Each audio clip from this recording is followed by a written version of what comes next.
अनुगुल गणेश पूजा और भसाण उत्सव नहीं पुलिस और गणेश पूजा समन्वय कमिटी बैठक अनुष्ठित हो बैठक में निष्पत्ति अनुଯାयी भसाण शोभायात्रा डीजे को संपूर्ण निषेध करा पूजा मंडप में कौन असामाजिक कार्य और सामाजिक युवकों उपर नजर रखा सब मंडप में सीसीटीवी लगेवा निष्पत्ति होईछि। भसाण शोभायात्रा डीजे साउंड और आतशबाजी प्रदर्शन उपर बारण करा अनुगुल थाना अनुष्ठित होता बैठक में अनुगुल उपखंड पुलिस अधिकारी रमाकांत महालिक जोगदे समस्त पूजा कमिटी शांति श्रृंखलार सहित पालन करने को परामर्श देते। सहर में प्राय 50 मंडप में गणेश पूजा हेब।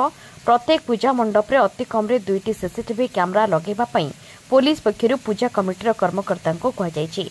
राति 10:30 सुधा सांस्कृतिक कार्यक्रम शेष हेब। प्राय 50 मंडप में पूजा होथिबारु भसाण शोभायात्रा 3 तारिख सुधा शेष करने पुलिस पक्षर कहुଯାଇଛି। अनुगुल रुद्रमोहन साहू सरोजकांत जेना रिपोर्ट 60 न्यूज। आमर जो आज गणेश पूजा आगामी जो अच्छी तार लॉ एंड ऑर्डर बाबद आम जो आज मीटिंग कलु गत वर्ष ठारू ए वर्ष किसी मेढ़ संख्या बढ़ी अनुगुल टाउन उपरे आमर से कहबार थिला जे कि प्रति मेढ़ तांकर कर्मकर्ता माने आसिकी परमिशन देवे कौन सी बिना परमिशन कई करिवे नाही। एक द्वितीय थिला डीजे संपूर्ण भाव में निषेध करागला। तृतीय है आपनकर फायर वर्क्स की परमिशन नाही कई फायर वर्क्स व्यवहार करिवे नाही।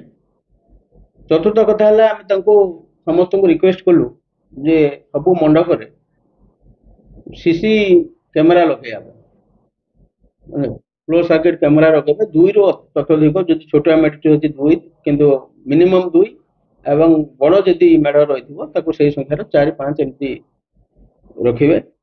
आउ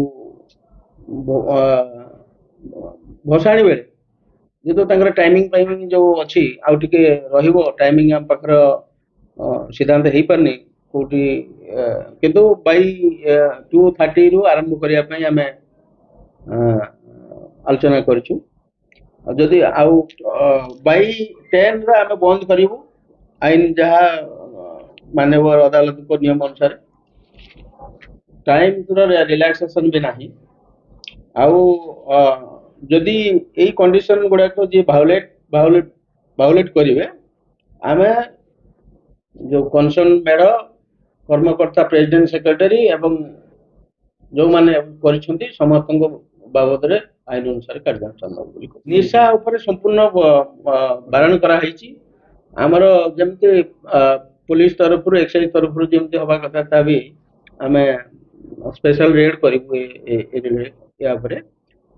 आम कौन ये सब समस्या ओवरऑल जिनस गुड़ाक देखापी गोटे कमिटी गठन कराहब जो मजिस्ट्रेट जन रे पुलिस फोर्स रे इलेक्ट्रिसिटी डिपार्टमेंट रे म्युनिसिपालिटी रे पॉल्यूशन बोर्ड रे एंड सी रेगुलरली चेक करेंगे जी भायोलेट कला जे अनुसार कार्यानुष्ठान ग्रहण करा।